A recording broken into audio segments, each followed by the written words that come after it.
छोटा शेर का बच्चा एक कीड़े को देख रहा था। उस कीड़े को एक गिरगिट अपना भोजन बना लेता है। इस मासूम को बहुत अफसोस होता है। शेर का बच्चा चिल्लाकर गिरगिट को भगा देता है, लेकिन तभी चट्टानों ने आवाज आने लगती है। बच्चा यहाँ वहाँ देखने लगता है। पहाड़ों से बहुत सारे जानवर भागने हुए आ रहे थे। बच्चा घबरा जाता है और भागने लगता है। उन सभी जानवरों को जंगल के लकड़बग्घे भगा रहे थे। ये सारी चाल इन्हीं लकड़बाघों की ही थी। बच्चा एक छोटे पत्थर के सहारे छुप जाता है, लेकिन बच्चा बहुत डरा हुआ था। इस भगदड़ में वो दब सकता था। तभी वो भागकर एक सूखे पेड़ पर चढ़ जाता है, लेकिन ये पेड़ भी टूटने ही वाला था। तभी बच्चे ने देखा भगदड़ के बीच इसके पिता भागते हुए आ रहे थे। उसके पिता आ जाते हैं और कहते हैं, बेटे सिम्बा में आ गया, चिंता मत करो। लेकिन तभी पेड़ टूट जाता है। दोनों भगदड़ के बीच गिर जाते हैं, लेकिन बहादुर पिता अपने बेटे को कैसे भी भगदड़ से सुरक्षित जगह कर देता है और खुद उस भगदड़ की चपेट में आ जाता है। सिम्बा घबरा जाता है, लेकिन उसने देखा उसके बहादुर पिता पहाड़ पर ऊपर चढ़ रहे थे। ये देखकर सिम्बा की जान में जान आती है। उसके पिता पहाड़ के आखिरी छोर तक पहुंच गए थे। ऊपर उसका भाई खड़ा था। ये सारी साजिश इसी शेर ने की थी। सिम्बा का पिता अपने भाई से मदद मांगता है, लेकिन ये तो सिम्बा के पिता की जगह लेना चाहता था, जिस वजह से ये अपने भाई से मदद मांग रहा था। लेकिन इसका मतलब ही भाई उसे पहाड़ से नीचे धक्का मार देता है। अपने पिता को नीचे गिरते देख सिम्बा जोर से अपने पिता को पुकारता है, लेकिन अफसोस, बेचारे सिम्बा ने अपने पिता को खो दिया था। ये नन्हा बच्चा अभी से अनाथ हो चुका था। वो अपने पिता के पास ही सो जाता है। तभी यहाँ सिम्बा का चाचा आता है। ये बच्चे को डरा कर भगा देता है। बेचारा नादान बच्चा डर कर यहाँ से भाग जाता है और लकड़बग्घों से कहता है, मार डालो उसे। सारे लकड़बग्घे सिम्बा को पकड़ रहे थे, जिस वजह से सिम्बा पहाड़ से नीचे गिर जाता है। लकड़बग्घों को लगता है कि वो मर चुका होगा। वो यहाँ से चले जाते हैं और यहाँ वही बूढ़ा शेर अपनी चाल चलता है। सिम्बा के परिवार को धमकाकर खुद ही राजा बन जाता है और साथ में लकड़बग्घों को भी शामिल कर लेता है। लेकिन सिम्बा अभी जिंदा था। वो एक नजर अपनी गौरव भूमि को देखता है और यहाँ से चला जाता है। सिम्बा ने अपना घर परिवार सब छोड़ दिया था। इसीलिए कहते हैं कि पिता एक सूरज के समान होता है। अब सिम्बा की जिंदगी में केवल अंधेरा था। वो थक कर जमीन पर सो जाता है। तभी यहाँ कुछ गिद्ध आते। सभी गिद्ध सिम्बा को भोजन बनाने वाले थे, लेकिन तभी कोई सिम्बा की तरफ आ रहा था। वो एक जंगली स्वर था। स्वर सभी गिद्ध को भगा देता है। ये लोग सिम्बा को नहीं जानते थे, लेकिन नेवला उसे देखकर भाग जाता है, क्योंकि वो एक शेर का बच्चा। अब सिम्बा यहाँ से उदास होकर जा रहा था, लेकिन नेवला और स्वर सिम्बा के एक अच्छे मित्र बन जाते हैं। उसे हौसला देते हैं। कहते हैं, जिंदगी में हर कोई अपनों को खोता है। इस रीति को कोई बदल नहीं सकता और तुम तो एक बहादुर राजा के बेटे हो। ये सुनकर सिम्बा अच्छा महसूस करता है। वो दोनों उसे अपने जंगल लेकर जाते हैं, जो जंगल बेहद प्यारा था। सिम्बा को ये जंगल बहुत पसंद आता है। सभी जानवर सिम्बा को देख हैरान थी कि आखिर एक शेर का बच्चा हमारा दोस्त कैसे बन सकता है। लेकिन जो भी हो, सब मिलकर रहते हैं और साथ मिलकर भोजन करते हैं। धीरे धीरे सिम्बा अब बड़ा हो चुका था, जो बिल्कुल अपने पिता मुफासा की तरह दिख रहा था। और यहाँ पर सिम्बा के चाचा ने भौकाल मचा रखा था। लकड़बग्घों के साथ मिलकर जानवरों का शिकार कर रहा था। ये एक बेईमान और अपने भाई का हत्यारा था। इनको शिकार करते हुए एक पक्षी देख लेता है और सिम्बा का परिवार भूखा मर रहा था। इनको वो शेर शिकार नहीं करने देता था। तभी वही पक्षी सिम्बा के परिवार के पास आता है और इनको सारी बात बता देता है। लेकिन तभी यहाँ लकड़बग्घे आ जाते हैं, उसे पकड़ने लगते हैं। पक्षी यहाँ से भाग जाता है। सिम्बा का परिवार बेबस और लाचार था। ये लोग कुछ नहीं कर सकते थे, क्योंकि उस हरामी शेर ने इनके ऊपर दबाव बना रखा था। वो राजा बन चुका था। तभी एक शेरनी कहती है, हमें कुछ करना होगा। हमें हाथ पे हाथ रखकर नहीं बैठे रहना चाहिए। अब सिम्बा की माँ कहती है, ये हमारी गौरव भूमि है, हमें इसकी हिफाजत करनी चाहिए। समय बहुत बलवान होता है। लेकिन नाला शेर से युद्ध करने को कहती है। तभी इनके पास लकड़बग्घा आता है और कहता है, महाराज तुमको बुला रहे हैं। सिम्बा की माँ उस बूढ़े शेर के पास जाती है। बूढ़ा शेर अपने शिकार को खा रहा था और कहता है, कौन सी योजना बना रहा है तुम्हारा डरपोक परिवार। सिम्बा की माँ कहती है, तुम हद से ज्यादा शिकार कर रहे हो। शेर कहता है, शिकार नहीं करेंगे तो भूखे मर जाएंगे। हमारा काम ही है किसी को मार कर अपनी भूख मिटाने। सिम्बा की माँ कहती है, इस तरह शिकार नहीं किया जाता जिस तरह तुम कर रहे हो। शेर कहता है, तुमने मुझे ठुकरा कर मुफासा को चुना था, अब तो वो डरपोक भी मर चुका है। सिम्बा की माँ कहती है, वो डरपोक नहीं, एक बहादुर और ताकतवर राजा थे। तभी शेर गुस्से से कहता है, आज के बाद पहले लकड़बग्घे भोजन खाएंगे और उसका बचा हुआ तुम और तुम्हारा परिवार खाएगा। सभी लकड़बग्घे खाने के लिए टूट पड़ते हैं और यहाँ सिम्बा को दिखाया जाता है, जो पूरी तरह से बदल चुका था। इसे अपने परिवार की याद तक नहीं आ रही थी। वो भूल गया था सब। लेकिन रात के समय सिम्बा अपने बहादुर पिता को याद करके बहुत उदास था। सिम्बा का बाल उड़कर एक नदी में गिरी जाता है। उस बाल को एक चिड़िया उठा लेती है और अपने घोंसले में ले जाती है, लेकिन दूसरी चिड़िया उस बाल को फेंक देती है। अब सिम्बा के बाल को एक चिड़िया उठा लेती है और अपने घोंसले में लेकर जाती है, लेकिन दूसरी चिड़िया जानती थी ये घास नहीं बल्कि किसी जानवर का बाल है, जिस वजह से चिड़िया सिम्बा के बाल को फेंक देती है। वो बाल बबूल के पेड़ पर गिरता है। जिराफ बबूल के पत्तों के साथ सिम्बा के बाल को भी खा लेता है। अब एक कीड़े को दिखाया जाता है, जो जिराफ के मल को ढकेल कर ले जा रहा था, लेकिन जिराफ का मल लुढ़क कर टूट जाता है और सिम्बा का बाल उड़कर दूर चला जाता है, जहाँ बहुत सारी चींटियां थी। एक चींटी बाल को उठाकर ले जाने लगती है। तभी एक बंदर चींटी के पास उस बाल को देख लेता है। बंदर ने पहचान लिया था कि ये सिम्बा का ही बाल है और सिम्बा अभी जिंदा है। ये संदेश एक खुशी का संदेश था। बंदर खुश था, क्योंकि इनका राजा फिर से गौरव भूमि पर राज करेगा। और यहाँ सिम्बा के दोस्त पर एक शेर हमला कर रहा था। इनके जंगल में एक शेर घुस चुका था। सिम्बा का दोस्त अपनी जान बचाकर भाग रहा था। वो शेर का शिकार होने ही वाला था। तभी सिम्बा उस शेर को दबोच लेता है। दोनों ही एक दूसरे से कम नहीं थे, लेकिन दूसरा शेर सिम्बा को दबोच लेता है। सिम्बा उसे नाला कह के पुकारता है। दोनों एक दूसरे को जानते थे। ये नाला सिम्बा की बचपन की दोस्त थी। नाला सिम्बा को जिंदा देखकर बहुत खुश होती है, क्योंकि नाला को सिम्बा मिल गया था और सिम्बा को उसका प्यार। अब सिम्बा और नाला इतने दिनों के बाद एक दूसरे को देखकर बहुत खुश थे। नाला सिम्बा का बचपन का प्यार था। सिम्बा कहता है, नाला,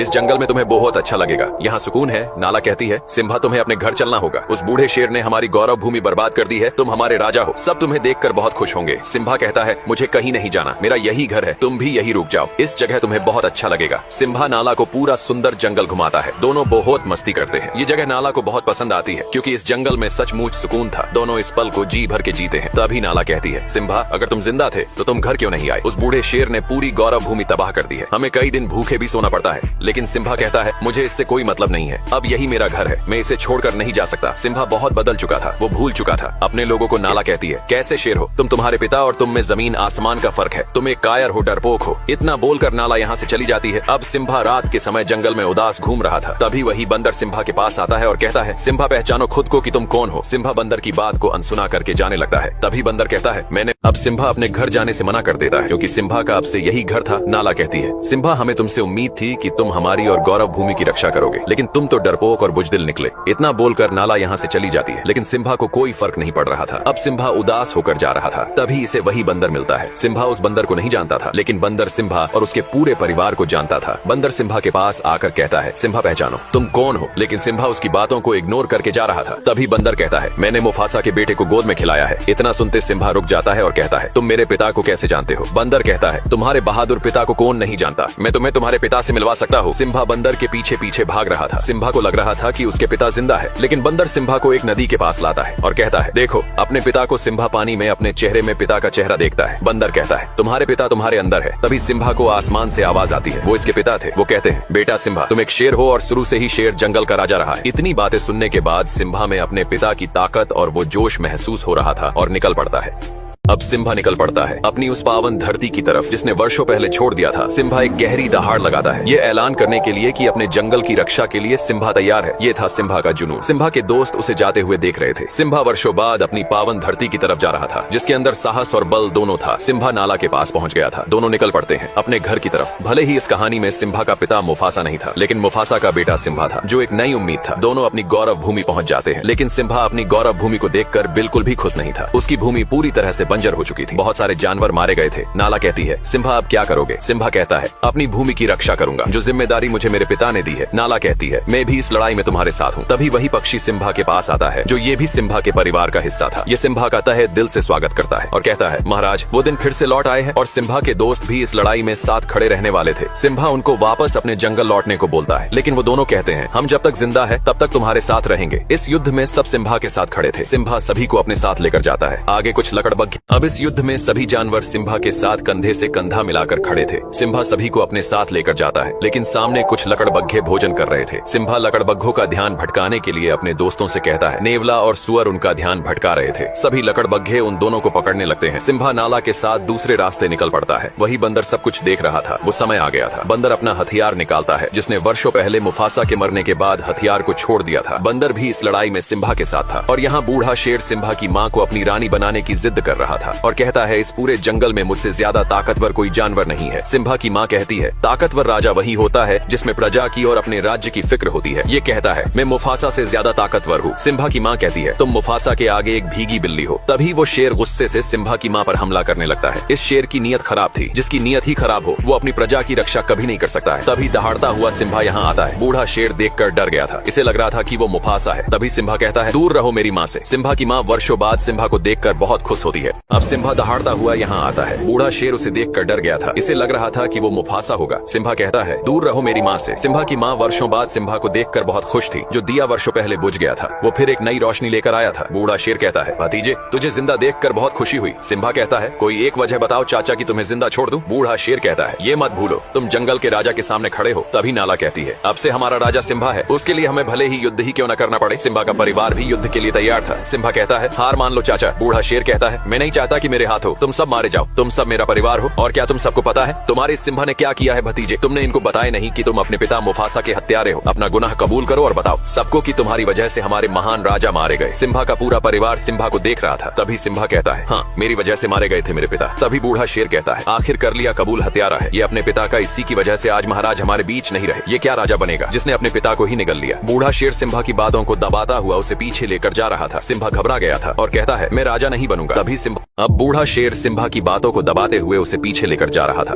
और जोर से चिल्लाकर कहता है, झुकाओ अपने सर को। तभी सिम्बा का पैर फिसल जाता है। सिम्बा चट्टान पर लटका हुआ था। यहाँ जोर की बिजली कड़कती है। ये वो आखिरी पल था जिसमें एक पापी का अंत तय था। बूढ़ा शेर कहता है, ये नजारा मैंने वर्षों पहले देखा था। बिल्कुल तुम्हारी तरह ही मुफासा ने मेरी आंखों में देखा था। बूढ़ा शेर उछलकर सिम्बा के पंजों को दबा लेता है और कहता है, एक राज की बात बताऊं भतीजे, तेरे बाप मुफासा को मैंने ही मारा था। इतनी बात सुनते ही सिम्बा अपने पिता के उस दुख भरे पल को याद करने लगता है। तभी सिम्बा जबड़े से उसके बाल पकड़कर ऊपर आ जाता है और चिल्लाकर कहता है, कैसे भाई हो तुम? अपने सगे भाई की ही हत्या कर दी। बूढ़ा शेर कहता है, ये झूठा बोल रहा है, इसकी बात मत सुनो। तभी सिम्बा की माँ कहती है, तुमने मुफासा को नहीं मारा तो उनकी आंखों में कैसे देखा? बूढ़े शेर का अंतिम समय आ चुका था। तभी बूढ़ा शेर लकड़बग्घों से कहता है, मार डालो सबको। सभी लकड़बग्घे सिम्बा के ऊपर टूट पड़ते हैं, लेकिन सिम्बा सभी लकड़बग्घों को जबड़े से दबाकर फेंक रहा था। नाला अपने परिवार को हमला करने को कहती है। सिम्बा का पूरा परिवार लकड़बग्घों पर टूट पड़ता है। ये था एक भीषण युद्ध जो सत्य और असत्य के बीच हो रहा था। सभी लकड़बग्घे सिम्बा को नोच रहे थे।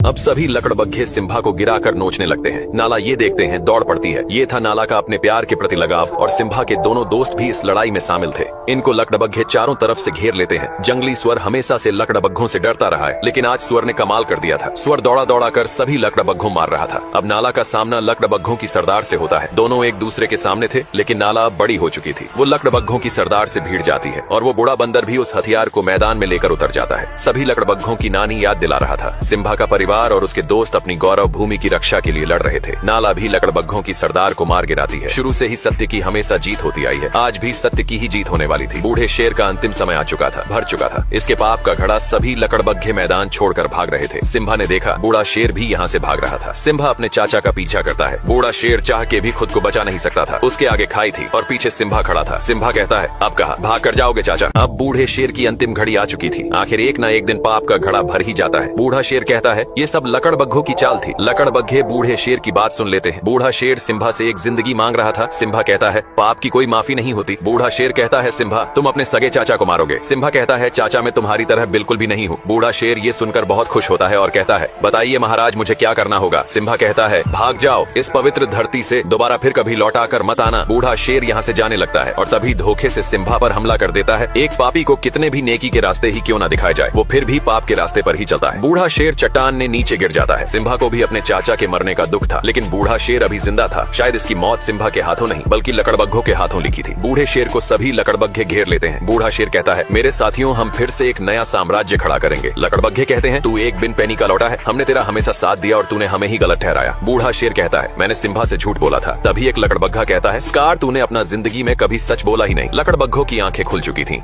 सभी लकड़बग्घे बूढ़े शेर पर टूट पड़ते हैं। ये था एक बुराई का अंत। इस लड़ाई में फिर से अच्छाई की ही जीत हुई थी। अब सिम्बा अपने परिवार से मिलता है। सिम्बा का परिवार फिर से एक जीती जागती जिंदगी जीने वाला था। सिम्बा उस बंदर से भी मिलता है जिसने सिम्बा को हौसला दिया, उसे उसकी पहचान बताई। आखिर एक सच्चा राजा वही होता है जिसमें अपने प्रजा और गौरव भूमि की फिक्र हो। ये सब सिम्बा के अंदर था। वो एक वीर सम्राट था, एक वीर योद्धा था और इस गौरव भूमि का एक राजा भी था। सिम्बा के राजा बनने से सभी जानवर बहुत खुश थे। जिस जिंदगी को डर कर जिया करते थे, अब उस जिंदगी को खुलकर जीने का समय आ गया था। सिम्बा और नाला के प्यार से एक प्यारा बच्चा हुआ। सिम्बा के बाद इस गौरव भूमि की रक्षा करने वाला सम्राट। ये स्टोरी यहीं पर समाप्त होती है। फिर से लौटेंगे ऐसी ही एक मुफासा की बचपन की स्टोरी लेकर।